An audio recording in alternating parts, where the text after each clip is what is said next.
केवट शबरी बन जाओ मन, प्रेम भाव के प्रभु पुजारी बन जाओ मन, केवट शबरी।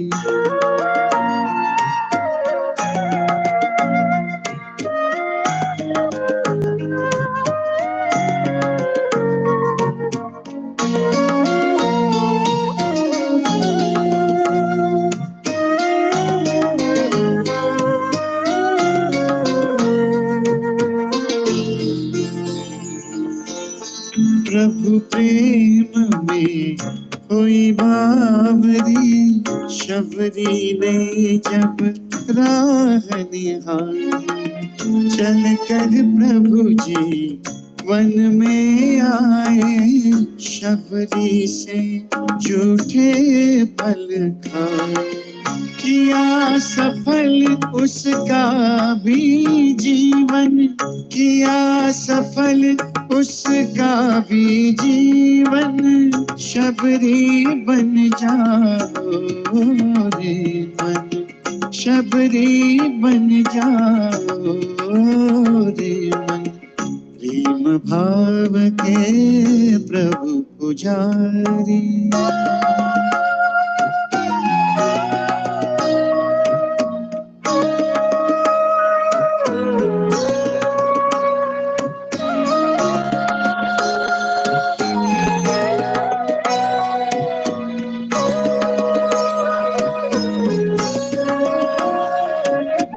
प्रभु प्रेम की पतवार सहारे। जय जय जय श्री राधे। आज्ञा जय जय श्री राधे। दंडवत प्रणाम। हाँ हाँ, प्रारंभ करो। आज्ञा। समस्त श्रोतृवृंद, गुरुजन वृंद, वैष्णव मंडळींक श्री चरण कमळे प्रणमांजलि विज्ञापन पूर्वक परम पूज्य श्री आचार्य पादंक श्री चरण कमळे अद्य कथा सारांश उपस्थापन करने रंजित महोदय अनुरोध करुछि। श्रद्धेय रंजित। जय जय श्री राधे। कृष्ण कृष्ण महायोगिन विश्वात्मन विश्वसंभव, भवता लोकनाथेन सनाथा वयमच्युता। त्वं नः परमकं दैवं, त्वं न इन्द्रो जगत्पते, भवाय भवगो विप्र देवानां ये च साधवः, भवाय भवगो विप्र देवानां ये च साधवः। भक्तवांछा कल्पतरु शरणागत वत्सल श्री जगन्नाथंक श्रीचरण कमल मोर भक्तिपूत प्रणाम। सभारे विराजमान करिथिबा पूज्य आचार्यंक श्रीचरण रे भक्तिपूत प्रणाम ज्ञापन करुअछि। श्री गीता चिंतन चंचलिकार दिव्य प्रांगण रे समुपस्थित मोर गुरुजन वृंद, वैष्णव वृंद और शत्रुवृंदक श्रीचरण रे सादर आभूम दंडवत। पूर्व सत्र रे पूज्य आचार्य पादंक श्रीमुखरु श्रवण करिथिबा श्रीमद् भगवद गीतार श्लोकांशर सारांश यथामति ए अज्ञा आपणक सम्मुखरे उपस्थापन करुअछि। भगवान अर्जुन को कहउछन्ति कर्म बंधनर हेतु नुहे, कर्मरे आसक्ति ही बंधनर हेतु अटे। अज्ञ व्यक्ति सकाम भावे आसक्ति युक्त होई कर्म करे एवं विज्ञ व्यक्ति आसक्ति रहित होई निष्काम भावे कर्म करिथाए। ताहार कौनसी प्रयोजन भी न थाए, केवल लोक शिक्षा निमंते ही कर्म आचरण करिथाए एवं कर्मर फल को अर्घ्य बा पुष्पांजलि भावे भगवान का चरण कमल रे समर्पण करिथाए। यह विज्ञ और अज्ञ उभयंकर कर्म करिबार स्वाभाविक भेद अटे एवं विज्ञ व्यक्ति मध्य अनधिकारी अवस्था अज्ञ व्यक्ति को कर्मरु विच्युत करने उचित नुहे, अथच निजे कर्म स्वयं आचरण करी ताहार वर्ण आश्रम और स्थिति अनुसार जो कर्म अवश्य ताहाकु सही कर्म रे प्रवृत्त करवा उचित। यह ही कर्मरु मुक्ति पाइबार एकमात्र उपाय। यह जे अत्यंत श्रद्धार सह पालन करे से कर्म बंधन मुक्ति पाई थाए यह मोर मत अटे बोली भगवान प्रकाश करियछन्ति। पुनः व्यतिरेक मुखरे भगवान कहउछन्ति जो मनुष्य माने मोठारे दोषारोपण करी मोर एही मत अनुसारे कर्तव्य कर्म करती नहीं सेमानकु तुमे मूर्ख तथा समस्त ज्ञान रे मूढ़ और नष्ट अर्थात पवित्र चित्तरहित बोली बुझ। भगवान का मतरे शास्त्रीय सिद्धांत रे ताहार वचन रे ଯାହାର ବିଶ୍ୱାସ ନ ହେବା ବା ସଂଶୟ ଆସିବା ଏହା ହିଁ ମଳିନଚିତ ବୃତ୍ତିର ପ୍ରତୀକ ଅଟେ। ଏହିପରି ଅନ୍ୱୟ ଓ ବ୍ୟତିରେକ ମୁଖରେ ଭଗବାନ କର୍ମ କରିବାର ସିଦ୍ଧାନ୍ତକୁ ଉପସ୍ଥାପନ କରିଅଛନ୍ତି। ପରବର୍ତ୍ତୀ ଶ୍ଲୋକ ସଦୃଶଂ ଚେଷ୍ଟତେ ସ୍ୱସ୍ୟଃ ପ୍ରକୃତିର୍ଜ୍ଞାନବାନପି ପ୍ରକୃତିଂ ୟାନ୍ତି ଭୂତାନି ନିଗ୍ରହ କିଂ କରିଷ୍ୟତି। समस्त प्राणी प्रकृति को प्राप्त हुअन्ति अर्थात निज स्वभावर परवश होई कर्म करती। ज्ञानवान व्यक्ति मध्य निज प्रकृति अनुसार चेष्टा करती तेणु एथिरे कहार जिद बा कौन करिवो। यह एठरे जिज्ञासार विषय राजांकर आदेश आज्ञा अनुपालन रे यदि व्यतिक्रम हुए ताहले व्यक्ति दंडर भागीदारी होइथाय। सेहिपरि शास्त्र सिद्धांत शास्त्र वचन और अनुसरणी को व्यक्ति कहीं अनुसरण कर न थाए। एही समाधान रे भगवान कहउछन्ति व्यक्ति ज्ञानवान होइगले जे निजर स्वभाव को अतिक्रम करिजिव ताहा नुहे। स्वभावर अतिक्रमण साधना द्वारा होइथाए, गुरु कृपार होइथाए, भगवत अनुकंपार होइथाए, ज्ञान द्वारा कदापि होई न थाए। कारण जेपरि क्रोध करिबा अनुचित अटे यह बुझीगले जे क्रोध पलाई जाई न थाए एवं कामना निंदनीय अटे। यह बोधगम्य होइगले मध्य कामना स्वतः चली जाई न थाए। तेणु ज्ञान संपन्न होइथिले मध्य व्यक्ति निज प्रकृतिर समान प्राय आचरण करिथाए। एठरे प्रकृतिर अर्थ गूढ़ार्थ दीपिका टीकारे श्री मधुसूदन सरस्वती पाद प्रकाश करुवछन्ति प्राग्जन्म कृत धर्माधर्म ज्ञान इच्छादि संस्कार वर्तमान जन्मनि अभिव्यक्तः अर्थात पूर्व जन्म कृत धर्माधर्म ज्ञान इच्छादि जो संस्कार जहाँ वर्तमान जन्म अभिव्यक्त होउछि। एठारे संस्कार शब्दर अर्थ को स्पष्ट बोधगम्य कराइबा निमंते आचार्यपाद न्यायशास्त्र रे प्रतिपादित 24 गुण मध्यरु संस्कार को अंतिम गुण भावे दर्शाई विवेचन करथिले। संस्कारः त्रिविधः वेग भावना स्थितिस्थापकश्च। एही तीन गोटी संस्कार मध्यरु भावना नामक संस्कार एठारे संस्कार पदरे गृहीत होइछन्ति। भावनाख्य संस्कार लक्षण यथा अनुभवजन्य स्मृति हेतु आत्ममात्र वृत्ति शब्द स्पर्श रूपरसादि जो तत्त ज्ञानेन्द्रिय विषय यही विषय मानकर ग्रहण द्वारा अनुभव जात होइथाय। से अनुभव संस्कार जन्म होइथाय एवं यही संस्कार स्मृति ज्ञान प्रति हेतु अटे जहाँ लिंग शरीर युक्त आत्मा रे अवस्थित होई रही थाए एवं यह जन्मा जन्मांतर को अनुवर्तन होई चली थाए।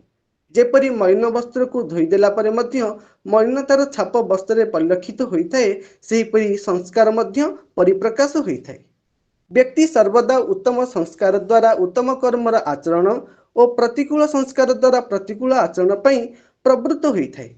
जेते निषेध करिले मध्य व्यक्ति संस्कार अनुरूप स्वभाववशतः कार्य प्रवृत्त होइथाए। ताहले एठारे जिज्ञासार विषय हब यदि व्यक्ति संस्कार द्वारा कार्य प्रवृत्त हेउची ताहले सत्यम वद धर्मंचर आदि वचनर प्रयोजन कौन। यार समाधान रे उत्तर होइछन्ति शास्त्र वचनर आवश्यकता अछि। यदि प्रतिकूल संस्कार अछि ताहले सहसा उत्तम वस्तुर ग्रहण करि हुए नहीं, किंतु अभ्यास द्वारा ही संभव। अभ्यास को शास्त्र जोग बोली कहा जाई अछन्ति। अभ्यास नाम उपाय। यदि पूर्वर अनुचित कुसंस्कार अछि ताहले बारंबार अभ्यास द्वारा कुसंस्कार मध्य सुसंस्कार परिणत होइथाय। जेपरि अभ्यास द्वारा दस्यु रत्नाकर मध्य वाल्मीकि परिणत होइथिले। अतएव भगवान का आशीर्वादरु गुरुंकर अनुकंपारु कुसंस्कार मध्य सुसंस्कार रे परिवर्तित होइथाय। यह ज्ञान द्वारा कदापि होई न थाए। कदाचित ज्ञान संस्कार परिवर्तन सहायक होइथाय किंतु एकमात्र हेतु नहीं। कारण ज्ञान रे अहंकार को प्राप्त करी व्यक्ति स्व संस्कार को पुनः निजगामी प्राप्त कराई थे। प्रकृतिम यान्ति भूतानि निग्रह किम करिष्यति। पूर्व कथा को उत्तरार्ध रे समर्थन करी कहउछंती प्राणी माने प्रकृति को अनुसरण करिथांती, अर्थात बलवती प्रकृतिर वशीभूत होई व्यक्ति प्रकृति को अनुवर्तन करिथाए। सेथरे शास्त्र निग्रह किंबा राजांकर निग्रह आदि मध्य तीरभूत होई जाइथाए। चक्रवर्तीपाद टीकार उल्लेख करछंती राजांकर आज्ञा को अवज्ञा द्वारा प्रजा राजांकर दंड को भय रही थाए। सेहीपरि शास्त्र वचन को अवज्ञा करुवा व्यक्ति कौन कौन दंडर अधिकारी होई न थाए। एही जिज्ञासार समाधान रे आचार्यपाद कहउछंती जो माने इंद्रियगण को सुख देबारे व्रती अटंती से माने अविवेकी अटंती। से माने राजांकर अनुशासन और परमेश्वरंकर तथा शास्त्र अनुशासन मध्य डरंती नहीं। एहीपरि तांकर स्वभाव होई जाइथाए एवं एही कर्म कले एहार फल राजदंड, एही कर्म कले एहार फल नरक प्राप्ति। एहा जानिकरी मध्य एही प्रकृतिगत धर्म को धारण करी केवल प्रतिकूल कर्म ही आचरण करिथांती। एठारे चक्रवर्तीपाद प्रकृतिर लक्षण कहिछंती प्रकृते चिरंतन पापाभ्यास उत्थ दुख भारस्य सदृशम अनुरूपम एव चेष्टते। अर्थात अनेक जन्मरु पाप आचरण करी करी एपरी पाप भार रे भाराक्रांत होई जाई थाए। सदैव सही व्यक्ति पाप कर्म सदृश पाप आचरण करबा निमंते प्राय चेष्टामान होई थाए। एहीपरि एठारे साधारण व्यक्तिर प्रकृति और प्रवृत्ति विषय रे आलोकपात आचार्यपाद करियछंती। एहीपरि भाव बा मर्मपसी कथा को आमे माने आस्वादन करथिले गत दिवस रे। पुनः आचार्यपादों को निवेदन करुअछि गीतामृत द्वारा आंब मानकु गीता रूपी मंदाकिनी रे अवगाहन करंतु एवं धन्याति धन्य करंतु। आचार्यपादों सहित समस्त श्रोतृवृंद को आभूम प्रणाम जनाई मोर बाणी को विराम देउछि। जय जय श्री राधे। यस्य प्रसादात् भगवत् प्रसादो यस्य प्रसादान्नगति कुतोऽपि ध्यायं स्तुवं तस्य यशस्त्रिसन्ध्यं वन्दे गुरु श्रीचरणारविन्दम् उद्यन्नीरदनीलसुन्दरतनुं पूर्णेन्दुबिम्बाननम् राजीवोत्पलनेत्रपत्रयुगलं लावण्यवारां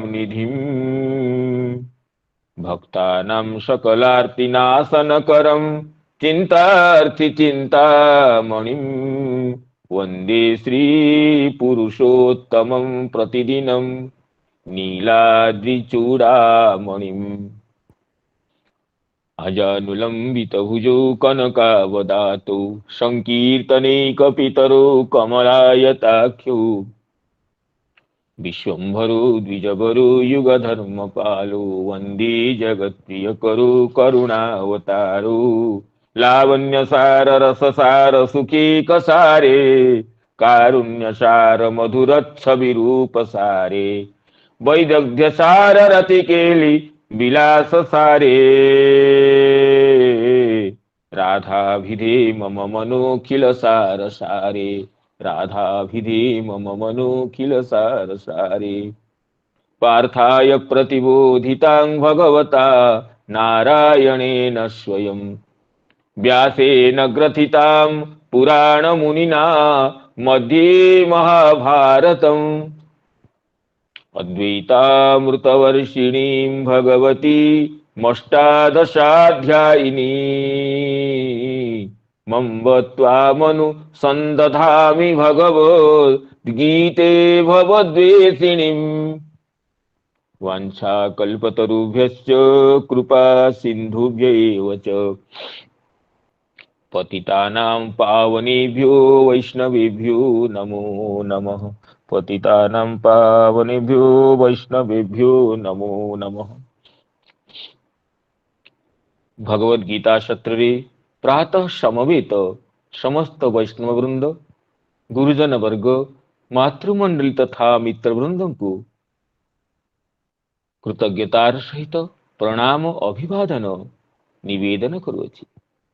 परम सौभाग्य भगवत अनुकंपारु समस्त श्रोतृमंडली शुभेच्छारु प्रातः श्रीमद भगवद गीता मंदाकिनी रे अवगाहन करिवार दिव्य क्षण प्राप्त होइथिवारु भगवद गीता माता प्रणाम पूर्वक जेपरि आयुष्मान रणजीत गत दिवसर कथार सारांश को उपस्थापन करिसेंती तदनुसारे अद्यतन दिवसर कथा विषय रे प्रवेश पाई प्रयास करिबा। भगवान अर्जुन को कहिसेंती जे सदृशं चेष्टते स्वस्याः प्रकृतेर ज्ञानवानपि प्रकृतिं यान्ति भूतानि निग्रह किं करिष्यति। अर्थात प्रकृति बलवती अटे। प्रकृति अर्थ एटी संस्कार, कारण प्रकृति जे मूल प्रकृति जो सृष्टि करा जाउची जे प्रकृति पुरुषश्चापि विध्यनादि उभावपि से प्रकृति को वारण करे पे भगवान कहले स्वस्याः प्रकृति। खाली प्रकृति कहले कदाचित प्रकृति पुरुषर जो प्रकृति अच्छी पुरुष सहयोगी प्रकृति गृहित बा जो परा प्रकृति अपरा प्रकृति भितर दुई प्रकृति अच्छी इत्यादि वारण पे भगवान कहते स्वस्याः प्रकृति निजर प्रकृति।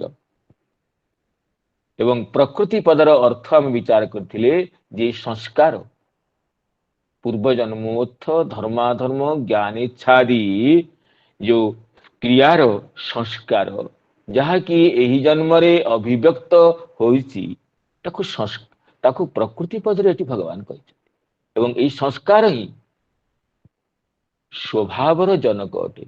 संस्कार स्वभाव को उत्पन्न करथाय। संस्कार केवल संस्कार अनुसार नुहे निजर संस्कार माता पिता संस्कार परिवेशर प्रभाव संगर प्रभाव शिक्षा ए सब को नहीं निजर स्वभाव निर्मित हुए। यद्यपि स्वभाव रे मुख्य उपादान तार संस्कार किंतु से संस्कार को संस्कृत करिया पई से संस्कार को सुगठित करिया पई संस्कार को मूर्तिमान रूप देवा पाई ए सब निजर परिवेश माता पिता संस्कार परिवेश संग शिक्षा इत्यादि रे मध्य यथेष्ट प्रयोजनीयता अछि। कुसंस्कार मध्य उत्तम संग द्वारा सत्संग द्वारा परिवर्तित होता है यह शास्त्र देखा जाए। ताको हम आगे विचार करिया। श्री गोस्वामी जी तुलसीदास जी कहते जे सठ सुधर ही सत संगति पाई पारस परस कुधात सुहाई। सठ व्यक्ति मध्य सठ सुधर ही सुसंगति पाई उत्तम संगति मिलिले सठ व्यक्ति मध्य सुधरी जाई थाए। अर्थात सठता रूपक संस्कार मध्य सेठी परिवर्तित होता है। सठता मध्य सठता को परिहार करी साधुता को लाभ करता है। एवं उदाहरण दे कहते पारस परस कुधात सुहाई। कुधात अर्थ कुधातु लौह है गोटे कुधातु से लौह मध्य पारस परस स्पर्शमणिर संयोग प्रसिद्धि अच्छी स्पर्शमणिर संयोग लौह मध्य सुवर्णर स्वरूप को धारण करता है। तेणु यदि लौह मध्य अत्यंत मूल्यहीन धातु मध्य लौह यदि स्पर्शमणिर संयोग सुहाई अर्थात शोभनीय होता है सुवर्ण रूप में परिणत होता है निजर कुवर्ण को परित्याग करी। तेणु ये सठ व्यक्ति सत्संग द्वारा सुधरी जीव एथिरे कौन आश्चर्य अछि। तेणु संस्कार जेपरि प्रभाव अच्छी स्वभाव निर्माण रे ता सहित संगर मध्य प्रभाव को आमे परिहार करि परिबानी। संस्कार पूर्वजन निजर संस्कार पूर्वजन्मर कर्मर जो संस्कार माता पिता प्रदत्त पुणी संस्कार परिवेशर प्रभाव, शिक्षार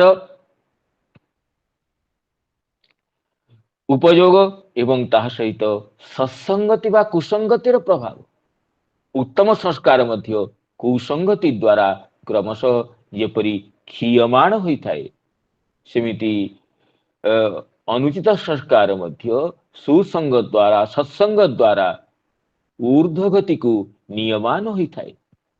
तेणु सत्संगर प्रभाव को आमे अस्वीकार करि परिबा। तेणु ए संस्कार विषय रे संस्कार रूप देवा पई सत्संगति साधु संगति जे सुतरांग आवश्यक, यह अवश्य विचारणीय, जाके आमे काली विचार करि पार नथिले। तेणु सठ सुधर सत संगति पाई पारस परस कुधात सुहाई इत्यादि वचन रे जे सत्संगतिर प्रभाव रे जे निजर कुसंस्कार मध्य कुभावना मध्य अनुचित संस्कार रूपक आवरण मध्य समुचित होइथाए, यह विचार। तेणु ये भगवान कहले यहाँ जे सदृशम चेष्टते स्वस्या प्रकृतिर ज्ञानवान अपि, ज्ञानवान व्यक्ति मध्य निजर संस्कार जनित स्वभावर अनुरूप आचरण करिथाए। प्रकृति में यान्ति भूतानि, ये प्रकृति को ही, ये संस्कार को, ये स्वभाव को ही भूतानि यान्ति, प्राणी माने अनुवर्तन करन्ति, अनुसरण करन्ति, अनुगमन करन्ति। यान्ति अर्थ अनुगमन करन्ति, अनुयान्ति। निग्रह किं करिष्यति, ए विषय शास्त्र निग्रह अर्थात शास्त्र जो नियम व्यवस्था दंड विधान प्रवृत्ति अथवा राजांकर गुरुजनंकर जो निग्रह, ये किं करिष्यति अर्थात जो संस्कार प्राबल्य रोची, गुरुजन मानकर निग्रह, शास्त्र निग्रह, राजांकर निग्रह अपेक्षा स्व संस्कार प्राबल्य को भगवान कहते। अतएव उत्तम संस्कार निर्माण पाई आमको प्रतिक्षण रे उत्तम भावना, उत्तम परिवेश, उत्तम संग ये सुतरांग आवश्यक, यह ही धन्यवान अर्थ अटे। ए श्लोकर टीका आम गत दिवस आलोचना करुले। टीकार कियदंश अवशिष्ट अच्छी जहाँ आम वर्तमान अध्ययन करवा। श्री चक्रवर्तीपाद कहते श्लोकर टीकार ननु राज्ञ तव परमेश्वर से मतम अननुतिष्ठन्तः राजकृतादिव त्वत्कृतात् निग्रहात् किं न बिभ्यति। तुमर ए निग्रह कौन भय करूना जे तुम भगवान कहते जे त्वे तद अभ्यसूयन्तो नानुतिष्ठन्ति मे मतम। तेणु भगवानंकर परमेश्वरंकर आज्ञा उल्लंघन जनित दोषर भागी हेबा विषय रे, नरक पात इत्यादि विषय रे कौन से माने भय करूना ना। सत्यम जे खलु इंद्रियाणि चारयन्तः वर्तन्ते, जो माने इंद्रिय रूपक पशु मानंकु विषय भोग रूपक भूमि रे निरंतर विचरण कराउछन्ति। चारयन्तः वर्तन्ते, विचरण कराउछन्ति। तेषां स्वभावः अभूत वर्तन्ते ते विवेकिनः अपि राज्ञः परमेश्वरस्य च शासनं, राज्ञः परमेश्वरस्य च शासनं मंतुं न शक्नुवन्ति।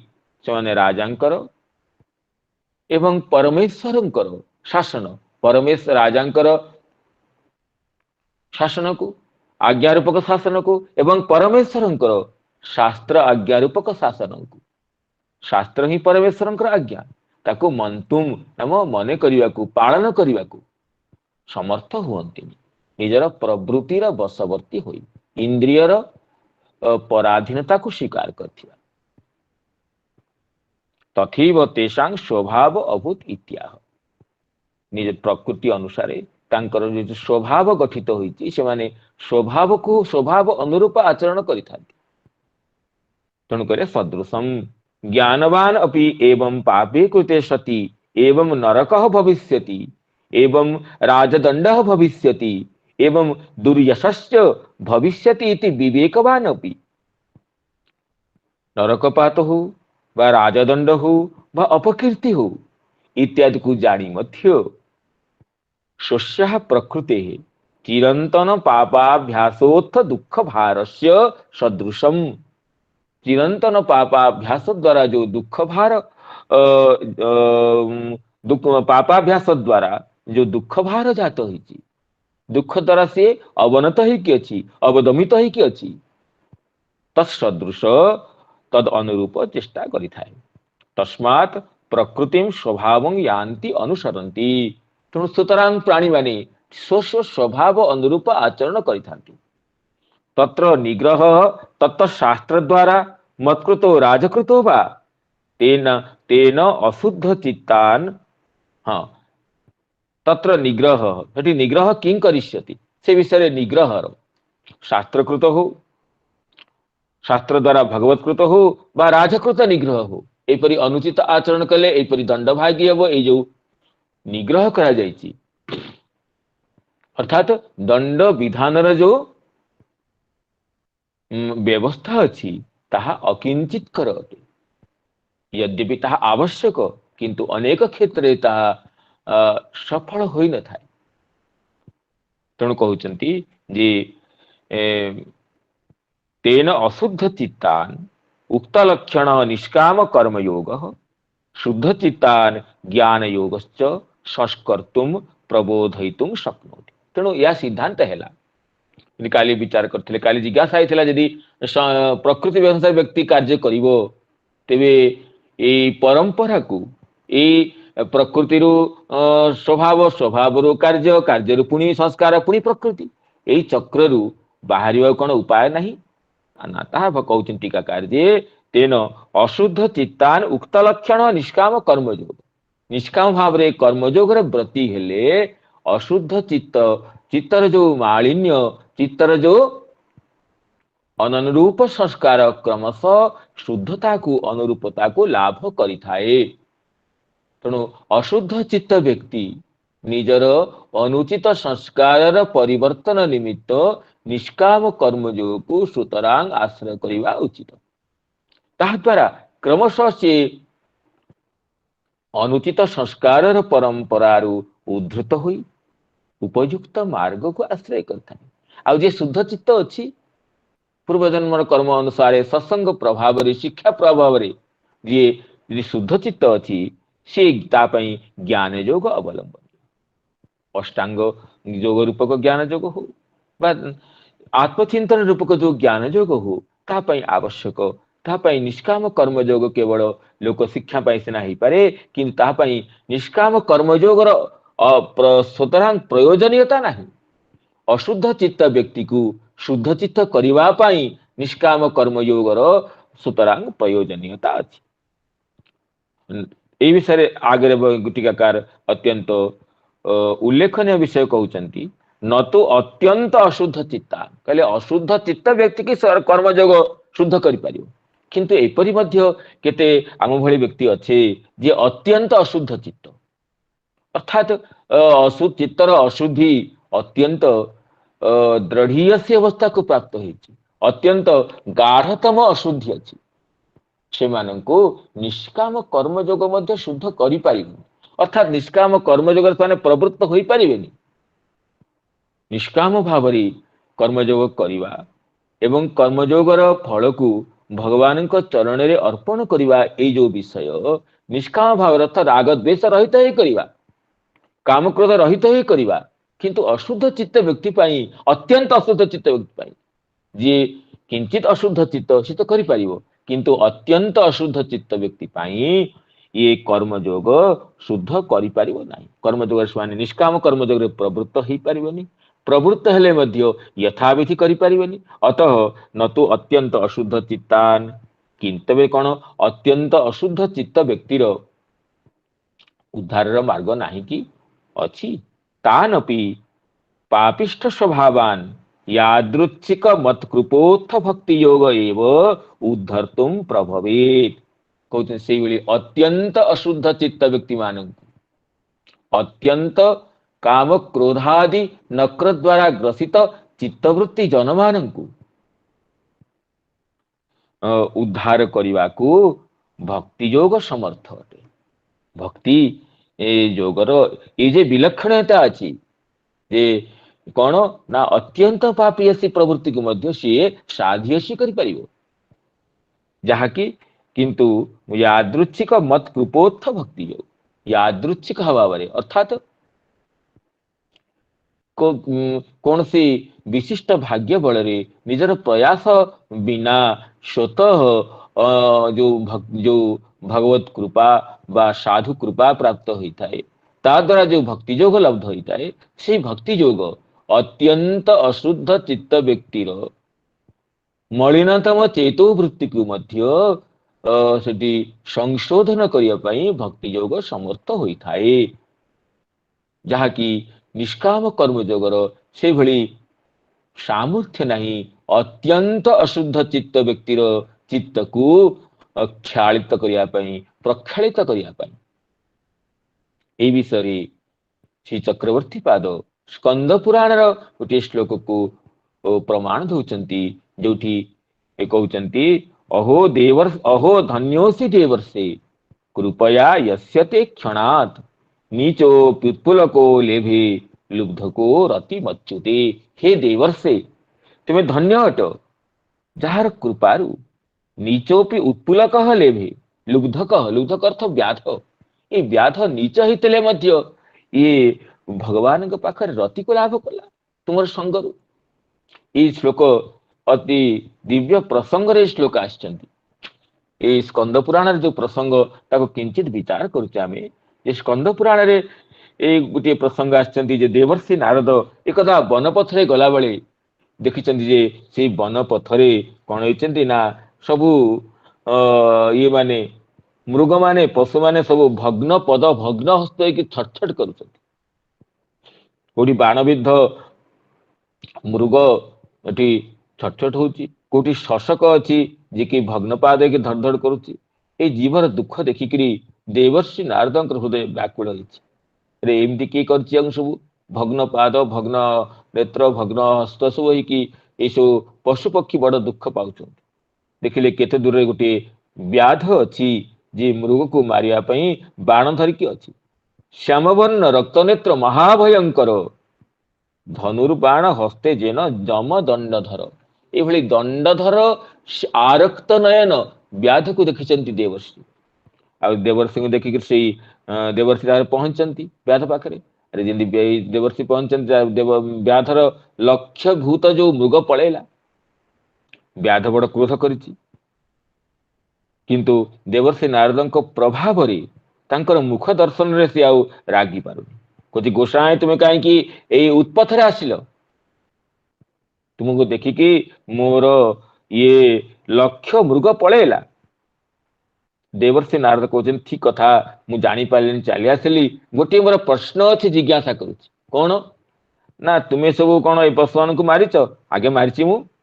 ଯଦି ମାରିଲ ପୁରା କାହିଁକି ମାରିଲନି? ସମସ୍ତଙ୍କୁ ଜୀବନ ପୁରା ନେଇନ, ତାଙ୍କର ପ୍ରାଣ ଅଛି, ଅଥଚ ତାଙ୍କର ଯୋଉ ପଦ ସବୁ ଆଘାତ ପ୍ରାପ୍ତ ହେଇଛି ଶରୀରରେ ବିଭିନ୍ନ ଅଂଶରେ, ସେ ଛଟଛଟ କରୁଛନ୍ତି, କଷ୍ଟ ପାଉଛନ୍ତି। ଏମିତି କାହିଁ କରିଛ? ବ୍ୟାଧ କହୁଛି ବୁଝିପାରୁନାହାନ୍ତି କି? ମୋ ନାଁ ହଉଛି ମୃଗାରୀ। ପିତାଙ୍କର ଶିକ୍ଷାରେ ମୁଁ ବାଳକ ଅବସ୍ଥାରେ ଏଇ କାର୍ଯ୍ୟ କରୁଛି। ଆଉ ଯେତେବେଳେ ଅର୍ଦ୍ଧମରା ଜୀବ ଧଡ଼ ଧଡ଼ କରୁଛି, ସେତେବେଳେ ମୋର ଅନ୍ତରରେ ଆନନ୍ଦ ବଢି ଯାଉଛି। ଯେତେବେଳେ ଜୀବ ଅର୍ଦ୍ଧମରା ହେଇକି ରହୁଛି, ପୁରା ମାରିଦେଲେ ଧଡ଼ ଧଡ଼ କରିବନି ସେ ନା। ଅର୍ଦ୍ଧମରା ଜୀବର ଯୋଉ ବ୍ୟାକୁଳତା, ଯୋଉ ତାର ପ୍ରାଣ ପୀଡା, ତାକୁ ଦେଖିକି ମୋର ଅନ୍ତରରେ ଆନନ୍ଦ ଆସୁଛି। ଦେବର୍ଷି ନାରଦ କହିଲେ ତ ବଡ ବିଚିତ୍ର ବ୍ୟାଧ ଇଏ, ଅନ୍ୟର ଦେଖିକିରି ପୀଡାକୁ ଇଏ ଖୁସି ହଉଛି। ଦେବର୍ଷି ନାରଦ କହିଲେ ଆଚ୍ଛା ଠିକ କଥା ବ୍ୟାଧ, ମୁଁ ଟିକେ ଗୋଟେ କଥା ମାଗୁଛି। ବ୍ୟାଧ କହିଲା ନିଶ୍ଚିତ ଆପଣ ଚାହାନ୍ତି ଯଦି ଏଇ ମୃଗ ନିଅନ୍ତୁ, ଶଶକ ନିଅନ୍ତୁ, ଯାହା ନେବେ ନିଅନ୍ତୁ, କିଛି ନାହିଁ। ଆପଣ ସାଧୁ ଲୋକ ଯଦି ମୃଗ ନେଇକି ମୃଗ ଚର୍ମର ଆସନ କରିବେ ତାହା ବି ନିଅନ୍ତୁ। ଯଦି ଅନ୍ୟ କୌଣସି ପ୍ରାଣୀ ଆପଣ ନେବେ ନେଇଯାଆନ୍ତୁ, ଆପଣଙ୍କୁ ଦେଖିକି ମତେ ଭଲ ଲାଗୁଛି, ଆପଣ ନେଇଯାଆନ୍ତୁ। ନାରଦ କହିଲେ ଆ ବାପା, ମୋର ଏଇ ସବୁ ପଶୁରେ କିଛି ଆବଶ୍ୟକତା ନାହିଁ। ଗୋଟିଏ ମୋର ପ୍ରଶ୍ନ ଅଛି, ଯେ ତୁମେ ତାକୁ ଉତ୍ତର ଦିଅ। ଯେ ତା ଉତ୍ତର ଦବ ତା ପୂର୍ବରୁ ମୁଁ କହୁଛି ଗୋଟେ କଥା ଶୁଣ। जे कालीठू तुमे जो पशु को बध करिवो ताको आ पूरा अधमारा करिवनी, ताको पूरा मारि दो, मोर टिके निवेदन रख। व्याध कहला काहे की एमती मागिलो, अधा मारिले कौन पूरा मारिले कौन? नारद कहले देखो, अध मारिले अर्ध मारिले जीव जो व्यथा पाउची से व्यथारे बहुत दुख आसो, बड़ पाप हबो, कष्ट हबो, तेणु तुम एमती करनी। तेणु ये तुम्हें व्याध तुमर ये वृत्ति हटे, तुम्हें व्याध घरे जन्म होइच, ये तुमर अल्प अपराध, किंतु जो कदर्थन करके प्राणी मान बध करुच, अत्यंत पीड़ा देकी बध करुच, एई बधर जो पाप तुमको जन्म जन्मांतर रे तुम्हें एथर उद्धार हो पारिबनी।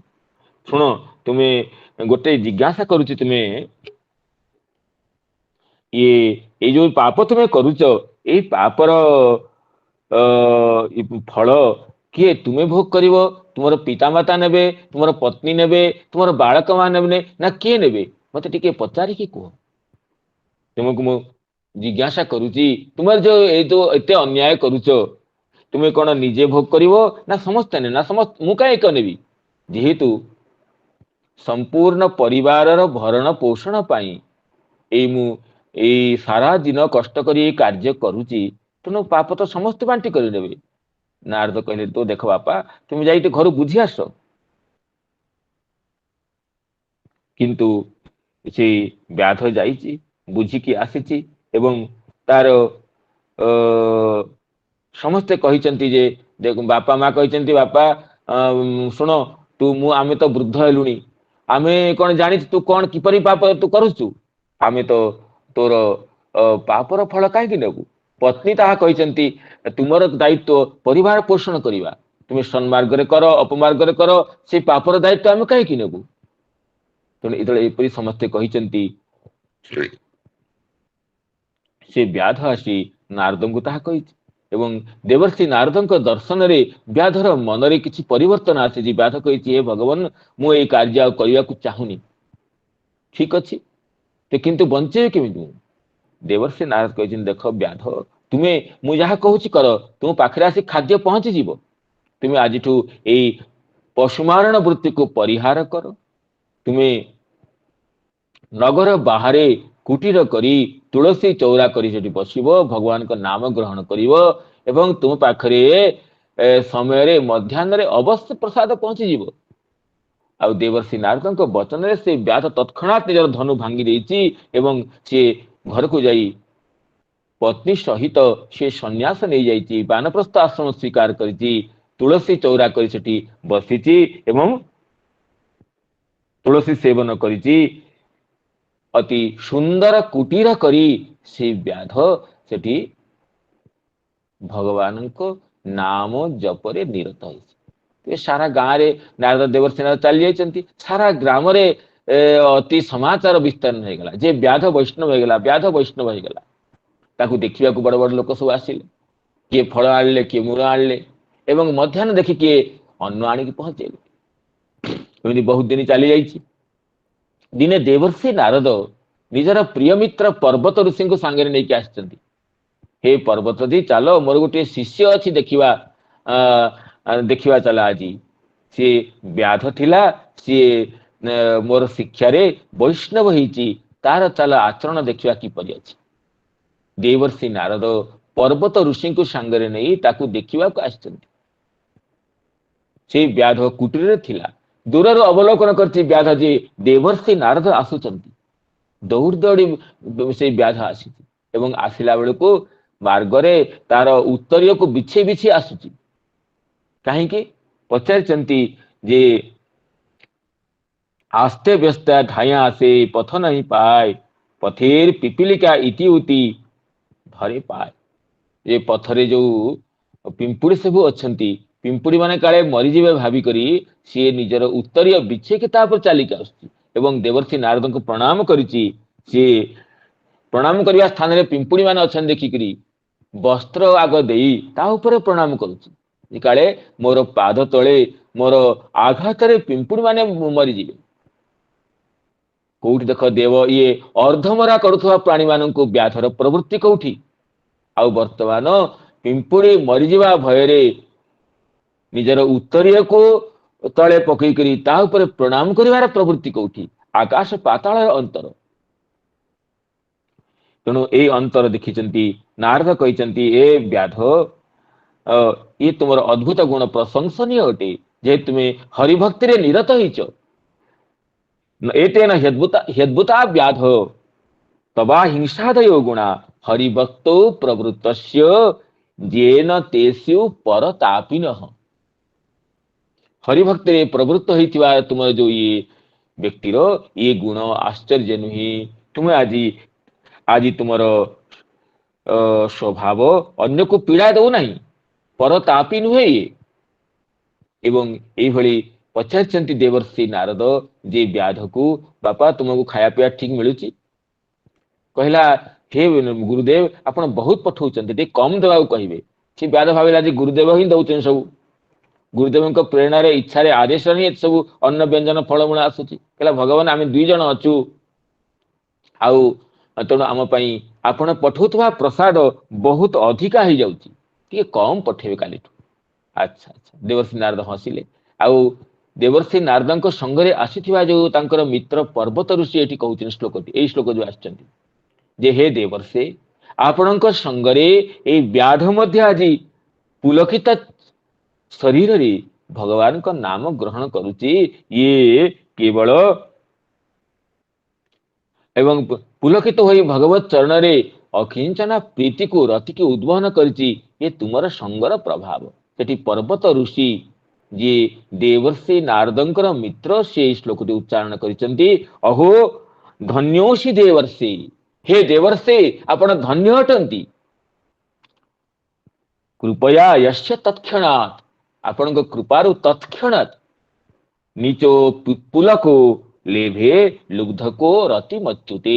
ନିଚୋପି ଉତ୍ପୁଲକ, ଏ ନିଚ ହେଇଥିଲେ ମଧ୍ୟ ଏ ବ୍ୟକ୍ତି ଉତ୍ପୁଲକ ହୋଇ ରୋମାଞ୍ଚିତ କଳେବରରେ ଲେଭେ ରତିମ ଅଚ୍ୟୁତେ, ଅଚ୍ୟୁତଙ୍କ ଶ୍ରୀ ଚରଣ କମଳରେ ରତିକୁ ପ୍ରୀତିକୁ ଲାଭ କରିଛି। ଦେଖିଛନ୍ତି ପର୍ବତ ମହର୍ଷି ବ୍ୟାଧର କଠୋରତମ ଆଚରଣ କୋଉଠି? ଏବଂ ଏଇ ବ୍ୟାଧର ପରବର୍ତ୍ତୀ ସ୍ୱରୂପରେ ଅତ୍ୟନ୍ତ ସୁକୋମଳ ପ୍ରାଣୀ ବଧ ମାତ୍ରରୁ ଭୟଭୀତ ହେଇକରି ଲୁଗା ପିମ୍ପୁଡ଼ି ଦେଖିକିରି ମାର୍ଗରେ ଲୁଗା ପକେଇକରି ଚାଲୁଥିବା ଏଇ ବ୍ୟାଧର ଆଚରଣ କୋଉଠି? ଅତ୍ୟନ୍ତ ଇଏ ଭେଦକୁ ଦେଖି ଦେବର୍ଷି ନାରଦଙ୍କର ସଙ୍ଗର ପ୍ରଭାବକୁ ପର୍ବତ ଋଷି ପ୍ରଶଂସା କରି କହିଛନ୍ତି, ଅହୋ ଧନ୍ୟୋଷି ଦେବର୍ଷି, କୃପୟା ୟସ୍ୟ ତତ୍କ୍ଷଣାତ୍ ନିଚ ଉତ୍ପୁଲକୋ ଲେଭେ, ନିଚୋପି ଉତ୍ପୁଲକଃ ଲେଭେ ଲୁବ୍ଧକୋ ରତି ମଚ୍ୟୁତେ। এই ଶ୍ଲୋକକୁ ଉଦ୍ଧାର କରିଛନ୍ତି ଟୀକାକାର ଏଇଠି ଯେ ଏଇ ବ୍ୟାଧର କୁସଂସ୍କାର ମଧ୍ୟ, କୁପ୍ରବୃତ୍ତି ମଧ୍ୟ ଦେବର୍ଷି ନାରଦଙ୍କ କୃପାରୁ ସିଏ ହରିଭଜନରେ ପ୍ରବୃତ୍ତ ହେଇଛି, ଭଗବାନଙ୍କର ନାମକୁ ଗ୍ରହଣ କରିଛି ଏବଂ ସିଏ ଅତ୍ୟନ୍ତ ପରମ କମନୀୟତମ ନମନୀୟତମ ଚିତ୍ତବୃତ୍ତିକୁ ପ୍ରାପ୍ତ ହୋଇଛି। ତେଣୁ ଭଗବାନଙ୍କ ଭକ୍ତି ଯେ, ସତ୍ସଙ୍ଗ ଲବ୍ଧ ଭକ୍ତି ଯେ ପ୍ରାଣୀର ଅଶୁଦ୍ଧତମ ଚିତ୍ତବୃତ୍ତିକୁ ମଧ୍ୟ ପ୍ରକ୍ଷାଳନ କରିବା ପାଇଁ ସମର୍ଥ ଅଟେ, ଏହାକୁ ସିଦ୍ଧାନ୍ତିତ କରିଛନ୍ତି ଟୀକାକାର ଯେ ଅଶୁଦ୍ଧ ଚିତ୍ତ ବ୍ୟକ୍ତି କି କର୍ମଯୋଗ ସଂସ୍କାର କରେ, शुद्ध चित्त व्यक्ति की ज्ञान योग संस्कार करे, किंतु अत्यंत अशुद्ध चित्त व्यक्ति की मध्य व्यक्तिर अत्यंत अशुद्ध चित्त प्रवृत्ति की मध्य भगवत कृपालब्ध भक्ति योग सुसंस्कृत करिथाए। एथिरे यह ही सिद्धांत अटे।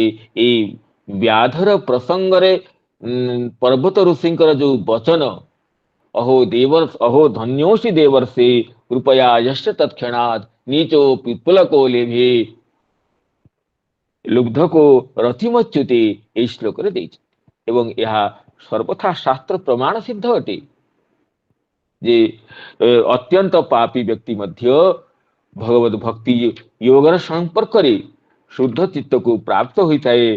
जे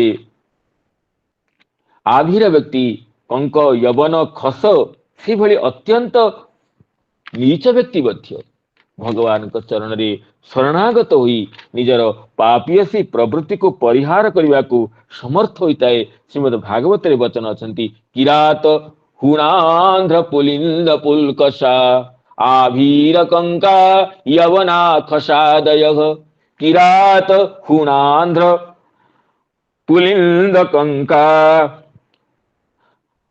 आप किरात हूणांध्र पुलिंद पुलकषा आभीर कंकाय वनाखसादय ये नीच पाप यदुपाश्रयाश्रया शुद्ध्यन्ति तस्मै प्रभविष्णवे नमः शुद्ध्यन्ति तस्मै प्रभविष्णवे नमः। किरात हूण तापरे आंध्र ये सब नीच जाति मानकर नाम पुलिंद पुलकष आभीर कंक यवन प्रवृत्ति नीच जाति जन्म व्यक्ति माने मध्य यदपाश्रयाश्रया यार अपाश्रय अर्थ जदाश्रित भक्त मान को आश्रय करी शुद्ध्यंती एवं यही कथा मध्य ये अजामिल प्रसंग रे यमदूत मान को विष्णुदूत माने स्पष्ट कहते देखो अन्यान्य प्रायश्चित द्वारा व्यक्तिर पाप सीना नष्ट होता है पाप वासना नष्ट हो न किंतु ये भगवान नाम उच्चारण द्वारा नाम परायण व्यक्ति पाप को विनाश करने सहित पाप प्रवृत्ति हेतु को निजर वासना को मध्य नष्ट करि थाए।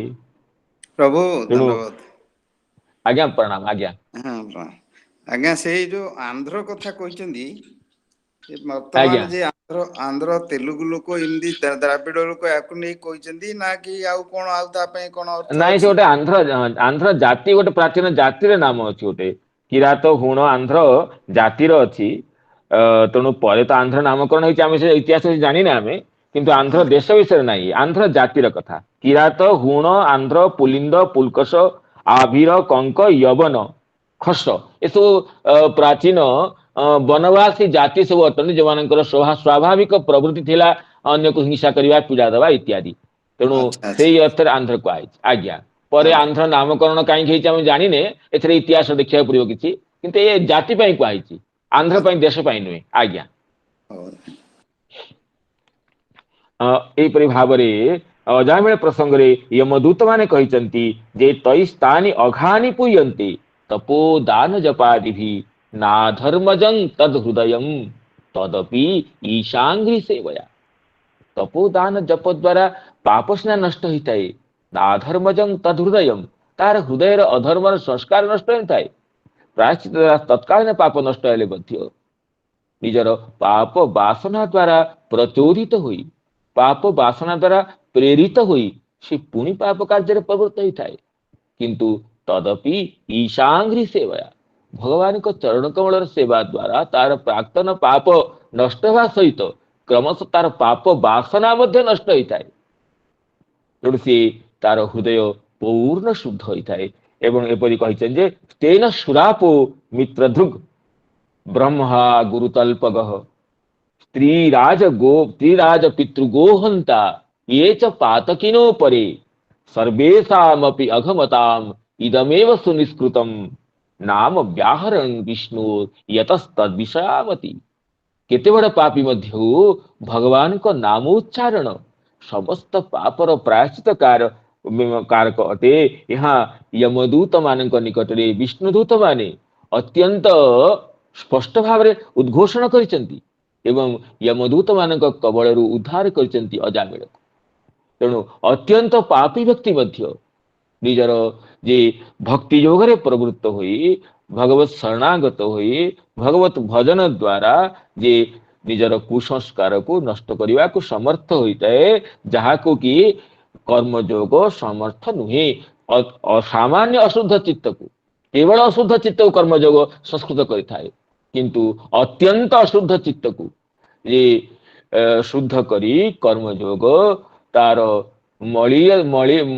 मलिनतम चित्त वृत्ति को नष्ट करने को समर्थ हो न था। यह चक्रवर्ती पाद यही अहो देवर्ष अहो धन्योषी देवर्षे इत्यादि पर्वत ऋषिंकर वचन को प्रमाणित करी उदाहरण रूप प्रदान करी या ସ୍ଥିରୀକୃତ କଲେ, ସିଦ୍ଧାନ୍ତିତ କଲେ ଯେ ଯଦି ଚିତ୍ତବୃତ୍ତି ଅତ୍ୟନ୍ତ ଅଶୁଦ୍ଧ ହେଇଛି, ଯଦି ସିଏ ଯାଦୃଚ୍ଛିକ ଭଗବତ କୃପାରୁ ଭଗବତ ଭକ୍ତି ଯୋଗରେ ପ୍ରବୃତ୍ତ ହୋଇଥାଏ, ମହତ୍ କୃପାରୁ ହଉ, ଭଗବତ କୃପାରୁ ହଉ, ତେବେ ତା ପାଇଁ ତାର ଚିତ୍ତବୃତ୍ତିର ମଳିନତାକୁ ଭକ୍ତି ଯୋଗ ପରିପୂର୍ଣ୍ଣ ଭାବରେ ପ୍ରକ୍ଷାଳିତ କରି ତାର ହୃଦୟକୁ ସରସ, ସୁନ୍ଦର ଏବଂ ଶ୍ଲାଘନୀୟ କରିଥାନ୍ତି। ଏହା ହିଁ ଚକ୍ରବର୍ତ୍ତୀ ପାଦଙ୍କର ଟୀକାକାରଙ୍କର ଆଶୟ। ତେଣୁ ଯେ ତେନ ଅଶୁଦ୍ଧ ଚିତ୍ତାନ ଉକ୍ତ ଲକ୍ଷଣ ନିଷ୍କାମ କର୍ମଯୋଗ शुद्ध चित्तान ज्ञान योगस्य संस्कर्तुम प्रबोधयितुम च शक्नोति। ज्ञान जोग निष्काम कर्म जोग आउ ज्ञान जोग संस्कार करने को प्रबोधन देवाकू समर्थ होता न तो अत्यंत अशुद्ध चित्तान अत्यंत अशुद्ध चित्तवृत्ति व्यक्ति मानू समर्थ हो किंतु तान अपि पापिष्ठ स्वभावान यादृच्छिक मत्कृपोत्थ भक्ति योग एवं उद्धर्तुम प्रभवेत। भक्ति जोग से उद्धार करने को समर्थ अटंती। यदुक्तं स्कांदे अहो धन्योषि देवर्षे कृपया यस्यते क्षणात् नीचो पित्पुलको लेभे लुब्धको रतिमच्युते। ए लुब्धको ए व्याध गोटे क्षण अर्थात अति अल्प समय निजर व्याध वृत्ति को परिहार करी प्राणी पीड़न रूपक प्रवृत्ति को परित्याग करी भगवान को चरण रे अत्यंत पुलकित होई रति को प्राप्त होइछि, प्रीति को लाभ करछि। ये तुमर अत्यंत स्पृहणीय दुर्लभ स्वभाव। एपरि भाव रे ए श्लोक आम टीका को आलोचना कले।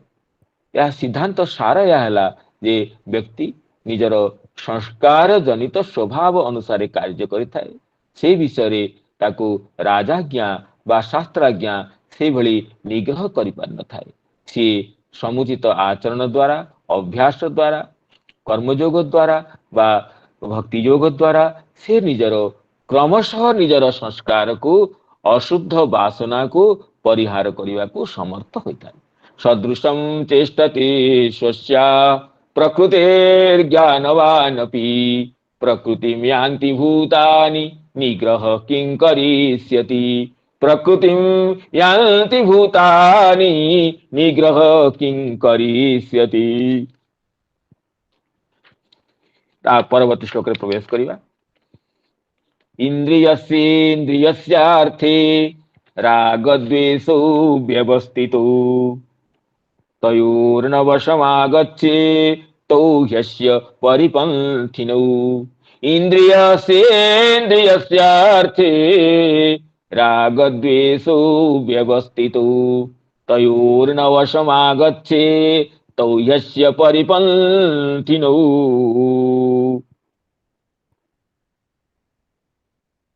एटी भगवान कहउचंती जे इंद्रियस्य इंद्रियस्य इंद्रिय शब्द को दुई थर उच्चारण करिवार तात्पर्य होची प्रत्येक इंद्रियर अर्थात कर्म इंद्रिय और ज्ञान इंद्रिय समस्त इंद्रियर इंद्रिय इंद्रिय अर्थ प्रत्येकम इंद्रियस्य जो विवसा है अर्थ आवृत्ति है तार तात्पर्य होची प्रत्येक इंद्रियर अर्थे अर्थे अर्थ निजर विषय रे जेमिति चक्षु इंद्रियर विषय होची रूप कर्मेंद्र विषय होची अर्थ होची शब्द घ्राणेन्द्र विषय होची गंध। तेणु प्रत्येक इंद्रिय निजर विषय इंद्रियर निजर विषय रे राग द्वेष रहिची स्वाभाविक अछि। इंद्रियर विषय रे राग अनुकूलता अनुकूल विषय रे राग अर्थात आसक्ति बा प्रीति आ प्रतिकूल विषय रे तार द्वेष बा अप्रीति रही। व्यवस्थित नाम एठी निश्चित अवश्यम भाविनौ स्थिरीकृत स्वतः सिद्ध। तेणु राग द्वेष व्यवस्थित होइकी अछि निश्चित होइकी अछि तयोर न वशम आगच्छेत। श्लोक सामान्य अनुवाद अर्थ सुनला कला परे आमे विशेष अर्थ को टीकाकार दृष्टि आलोचना करिवा। तयोर न वशम आगच्छेत तयो नाम पूर्वार्धरे उक्त राग द्वेषर ରାଗର ବା ଦ୍ୱେଷର ବଶବର୍ତ୍ତୀ ହେବା ଉଚିତ ନୁହେଁ।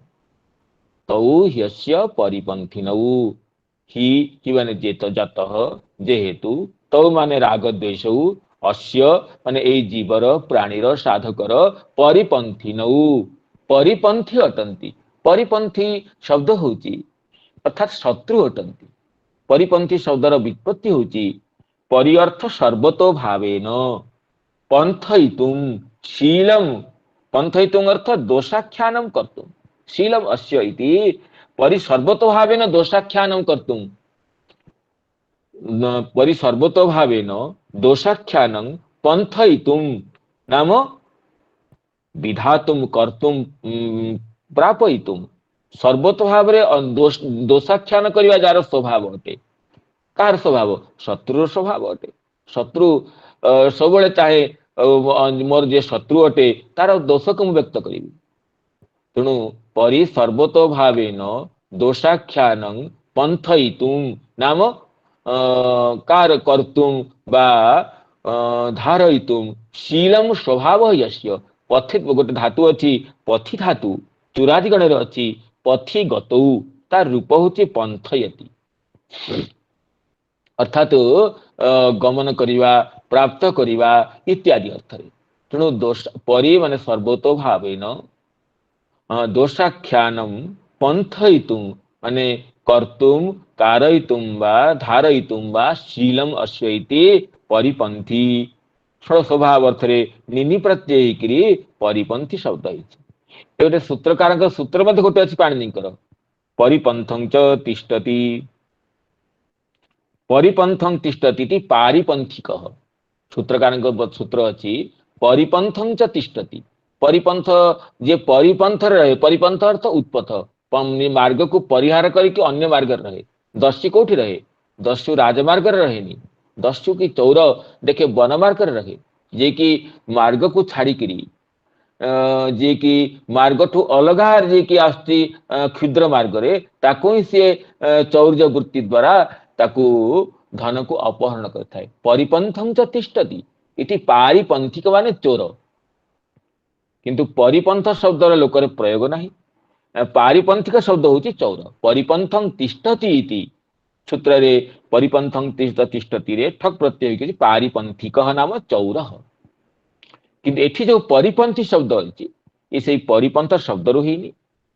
ପରି ପୂର୍ବକ ପଥି ଧାତୁରୁ, ପରି ମାନେ ସବୁ ଦିଗରୁ, ପନ୍ଥୟିତୁଂ ଅର୍ଥାତ ପ୍ରକାଶ କରିବାକୁ, ବ୍ୟକ୍ତ କରିବାକୁ ଯାହାର ସ୍ୱଭାବ। କଣ ପ୍ରକାଶ କରିବ ନା ଏଠି ପ୍ରସଙ୍ଗ ବସ୍ତ ନେଇଯାଉଛି ଦୋଷକୁ, ଅନ୍ୟର ଦୋଷକୁ, ଅନ୍ୟର ଦୁର୍ଗୁଣକୁ ଯିଏ ପ୍ରକାଶ କରିଥାଏ। ମିତ୍ରର ସ୍ୱଭାବ କଣ? ସଦ୍ଗୁଣକୁ ପ୍ରକାଶ କରିଥାଏ, ତାର ଦୋଷକୁ ଘୋଡେଇ ଦେଇଥାଏ। ଗୁହ୍ୟଂ ନିଗୂହତି ଗୁଣାନ୍ ପ୍ରକଟୀକରୋତି, ଏ ମିତ୍ର ଲକ୍ଷଣ। ଶତ୍ରୁର ଲକ୍ଷଣ ସିଏ ଦୋଷଟାକୁ ପ୍ରକାଶ କରେ, ଗୁଣଟା କହେନି। ସବୁ ଲୋକର ଦୋଷ ଗୁଣ ଉଭୟ ଅଛି। ଯିଏ ଅନ୍ୟର ଗୁଣକୁ ଆଚ୍ଛାଦନ କରି ଦୋଷକୁ ପ୍ରକାଶ କରେ ସିଏ ତ ହଉଛି ଶତ୍ରୁ। ଆଉ ଯିଏ ଅନ୍ୟର ଗୁଣକୁ ପ୍ରକାଶ କରେ, ଦୋଷକୁ ଆଚ୍ଛାଦନ କରେ, ସିଏ ତ ମିତ୍ର। ତେଣୁ ମିତ୍ରର ଲକ୍ଷଣ କୁହାଯାଇଛି କଣ? ଗୁହ୍ୟଂ ନିଗୂହତି ଗୁଣାନ୍ ପ୍ରକଟୀକରୋତି ଆପଦଗତଂ ଚ ନ ଜହାତି ଦଦାତି କାଲେ ଇତ୍ୟାଦି। ତେଣୁ ପରିପନ୍ଥୀ ଅର୍ଥ ହଉଛି ଶତ୍ରୁ। ପରିପନ୍ଥୀ ଶବ୍ଦର ଯୋଉ ରୂଢ ଅର୍ଥ ହଉଛି, ଯୋଗ ରୂଢ ଅର୍ଥ ହଉଛି ଶତ୍ରୁ।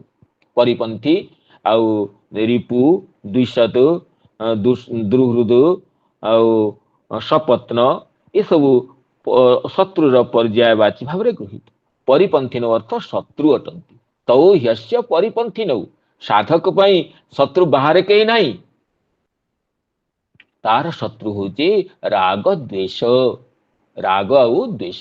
ତୌ ହ୍ୟସ୍ୟ ପରିପନ୍ଥୀନୌ ଅର୍ଥାତ କୋଉଠି ଅନୁରକ୍ତି ଅଛି ତ କୋଉଠି ବିରକ୍ତି ଅଛି, କୋଉଠି ଭଲ ପାଇବା ଅଛି ତ କୋଉଠି ଆମର କାହା ପ୍ରତି ଚିଡ଼ା ଅଛି, ବିଦ୍ୱେଷ ଅଛି। ଏଇ ଯୋଉ ରାଗ ଆଉ ଦ୍ୱେଷ ହଉଛି ଅସ୍ୟ ପରିପନ୍ଥୀନୌ, ଅସ୍ୟ ଅର୍ଥ ଏଇ ଜୀବର, ଏଇ ସାଧକର ଯୋଉ ମାର୍ଗରେ ଇଏ ଯଦି ଶତ୍ରୁ କେହି ଥାଏ, ଯଦି ପରିପନ୍ଥୀ କେହି ଥାଏ, ଇଏ ହଉଛି ରାଗ ଆଉ ଦ୍ୱେଷ। ଆଉ ଶତ୍ରୁକୁ ଆମେ ତ ଭାବୁ ଶତ୍ରୁ ଅମୁକ ଲୋକ ମୋର ଶତ୍ରୁ ଅଟେ, ସେ ଶତ୍ରୁ ଅଟେ, କିନ୍ତୁ ତୌ ହ୍ୟସ୍ୟ ପରିପନ୍ଥୀନୌ ତେଣୁ ପରିପନ୍ଥୀ ନଉ ଯୋଉ ଉତ୍ତରାର୍ଦ୍ଧରେ କହିଛନ୍ତି ଏଇଠି ତଉ ହ୍ୟସ୍ୟ ପରିପନ୍ଥୀ ନଉ, ଏଇଠି ଏଇ ଅଂଶରେ ଜୋର ଦେଇ ଭଗବାନ କହୁଛନ୍ତି ଯେ ଏହି ଶତ୍ରୁ ଅଟେ। ଶତ୍ରୁ ଅନ୍ୟତ୍ର ନାହାନ୍ତି। ଆମର ଯୋଉ ରାଗ ଦ୍ୱେଷ ଅଛି, ତ ରାଗ ଦ୍ୱେଷ କୋଉଠି ଅଛି? ରାଗ ଦ୍ୱେଷ ଯଦି ବିଷୟରେ ରହୁଥାନ୍ତା ତେବେ ଗୋଟିଏ ସବୁବେଳେ ସେଇ ବିଷୟ ସମସ୍ତଙ୍କୁ ଭଲ ଲାଗନ୍ତା। ଯଦି ରାଗ ଦ୍ୱେଷ ବିଷୟରେ ରହନ୍ତା, ଆମେ ଭାବୁଛେ ଯେ ବିଷୟରେ ରାଗ ଅଛି, ସେଇ ବିଷୟରେ ଦ୍ୱେଷ ଅଛି। ନା ନା, ସେଇଟା ହଉଛି ପ୍ରତ୍ୟେକ ବିଷୟରେ ରାଗ ଦ୍ୱେଷ ନାହିଁ। ରାଗ ଦ୍ୱେଷ ଆମର ଚିତ୍ତବୃତ୍ତିରେ ଅଛି। ଯଦି ରାଗ ଦ୍ୱେଷ ବିଷୟରେ ରହନ୍ତା, କାହାକୁ ମିଠା ଭଲ ଲାଗୁଛି, କାହାକୁ ଖଟା ଭଲ ଲାଗୁଛି, ତେବେ ବିଷୟରେ କେମିତି ରାଗ ଦ୍ୱେଷ ଅଛି? କୁମ୍ଭକାରକୁ ବର୍ଷା ଭଲ ଲାଗୁନି ତ ଚାଷୀକି ବର୍ଷା ଭଲ ଲାଗୁଛି। ତେଣୁ ବିଷୟରେ ରାଗ ଦ୍ୱେଷ ନାହିଁ, ରାଗ ଦ୍ୱେଷ ନିଜର ଚିତ୍ତରେ ଅଛି। ଆମେ ଯାହା ଭାବି ନେଇଛେ ଯେ ଏଇଟା ଇଏ ମୋ ପାଇଁ ପ୍ରୀତିପ୍ରଦ ଅଟେ, ଭାବିଦେଲେ ଭାବି ଦେଇଛେ ସିଏ ଆମକୁ ଅନୁକୂଳ ଲାଗୁଛି, ରାଗ ଆସିଗଲା। ଭାବିଲେ ଇଏ ମୋର ବିରୋଧୀ ଅଟେ, ସାଙ୍ଗେ ସାଙ୍ଗେ ସେଠି ଦ୍ୱେଷ ଆସିଗଲା। ତେଣୁ ରାଗ ଦ୍ୱେଷ ବିଷୟନିଷ୍ଠ ନୁହେଁ, ବ୍ୟକ୍ତିର ଚିତ୍ତନିଷ୍ଠ ଅଟେ, ଚିତ୍ତରେ ଅଛି। ଏବଂ ଚିତ୍ତରେ କେମିତି ଅଛି? ନା ନିଜର ଧାରଣା ଅନୁସାରେ। ବ୍ୟକ୍ତି ଧାରଣାକୁ ବଦଳେଇ ଦବ, ଯାହାକୁ ଆମେ ଆଜି ଚିଡୁଛେ କାଲି ତାକୁ ଭଲ ପାଉଛେ। କାହିଁକି? ଆମର ମନରେ ଥିବା ଧାରଣାକୁ ନାହିଁ ଏଇ ଲୋକଟି ମୋର ପ୍ରତିକୂଳ ନୁହେଁ, ସାଙ୍ଗେ ସାଙ୍ଗେ ଅନୁରାଗ ଆସିଗଲା। ଆଉ ଅନୁକୂଳ ଲୋକକୁ ମଧ୍ୟ ଭାବିଦେବା ମନରେ ଏ ଲୋକଟି ମୋର ମିତ୍ର ନୁହେଁ, ଶତ୍ରୁ ଅଟେ, ସାଙ୍ଗେ ସାଙ୍ଗେ ଦ୍ୱେଷ ଆସିଗଲା। ତେଣୁ ରାଗ ଦ୍ୱେଷ ବିଷୟନିଷ୍ଠ ନୁହେଁ, ଚିତ୍ତନିଷ୍ଠ ଅଟେ। ଏବଂ ଚିତ୍ତନିଷ୍ଠ ସ୍ଥାୟୀ ନୁହେଁ, ନିଜର ଧାରଣା ଅନୁରୂପ ଚିତ୍ତରେ ଅଛି। ଆମେ ନିଜର ଧାରଣାକୁ ବଦଳେଇଲେ କଣ ହବ? ରାଗ ଦ୍ୱେଷ ହିଁ ବଦଳିଯିବ। ତେଣୁ ଶାସ୍ତ୍ର ଅନୁସାରେ, ଶାସ୍ତ୍ରର ବଚନ ଅନୁସାରେ, ସତ୍ସଙ୍ଗ ଅନୁସାରେ ନିଜର ରାଗ ଆଉ ଦ୍ୱେଷକୁ ପରିବର୍ତ୍ତନ କରିବା ଆବଶ୍ୟକ। ସମୁଚିତ ବିଷୟରେ, ଶାସ୍ତ୍ର ନିର୍ଦ୍ଦିଷ୍ଟ ବିଷୟରେ ରାଗ ରହିବା ଆବଶ୍ୟକ। ଅନୁଚିତ ବିଷୟରେ, ଶାସ୍ତ୍ର ଅବିହିତ ବିଷୟରେ ଦ୍ୱେଷ ରହିବା ଆବଶ୍ୟକ। ତାହା ଦ୍ୱାରା ବ୍ୟକ୍ତି କଣ ହବ ନା ନିଜର ଶ୍ରେୟ ସାଧନରେ ନିର୍ବିଘ୍ନରେ ବ୍ରତୀ ହେଇପାରିବ। ଏହା ହିଁ ଭଗବାନଙ୍କର ବଚନର ସ୍ୱାରସ୍ୟ ଆଉ ଆଶୟ ଅଟେ। ତେବେ ଆଜି ସମୟର ସୀମାକୁ ଅବଲୋକନ କରି ଏଇଠି ଆମର ବିଚାରକୁ ବିଶ୍ରାନ୍ତି ଦେବା। ସମସ୍ତ ସୁଧୀ ଶ୍ରୋତୃବୃନ୍ଦ, ବୈଷ୍ଣବବୃନ୍ଦ, ଗୁରୁଜନ ବର୍ଗ ସମସ୍ତଙ୍କ ଚରଣରେ ଆଭୂମ ପ୍ରଣାମ ବିଜ୍ଞାପନ କରୁଛି। କଥନ ସମୟରେ ସ୍ଖଳନବଶତଃ ପ୍ରମାଦବଶତଃ ଯାହା ଅପରାଧ ହୋଇଥିବ ତାହା ପାଇଁ କ୍ଷମା ପ୍ରାର୍ଥନା କରୁଛି ଏବଂ ଏହା ସହିତ ନିଜର ବାଣୀକୁ ବିଶ୍ରାମ ଦଉଛି। ଆଗାମୀ ଦିବସରେ ପୁନଃ ଭବଦୀୟ ସଙ୍ଗ ଲାଭର ଲାଳସାରେ ଜୟ ଜଗନ୍ନାଥ, ଜୟ ଭଗବତୀ ଗୀତା ମାତା की जय। जय जय श्री राधे। जय जगन्नाथ। नमस्ते नमस्ते।